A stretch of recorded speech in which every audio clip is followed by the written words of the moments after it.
Let's find the third term in this binomial expansion. Step number 1.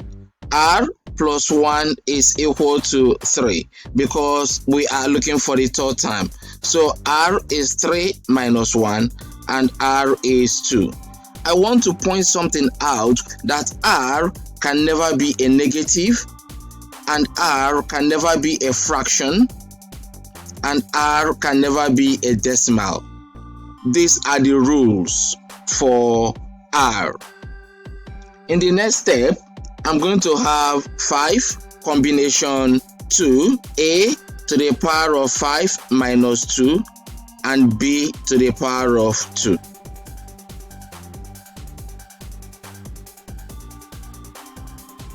So we are going to have 5 factorial over 5 minus 2 is 3 factorial, 2 factorial, multiply a to the power of 3 and b 2.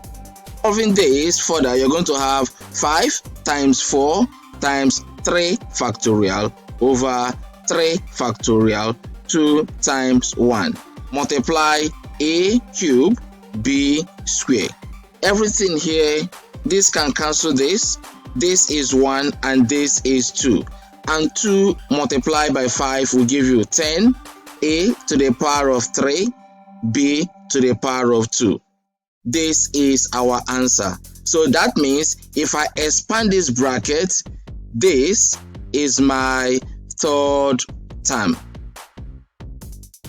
We have solved this problem in part 3 of the video.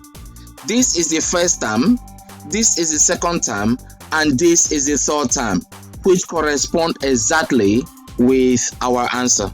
I want you to pause the video and try out the questions on the screen. I will see you in the next video.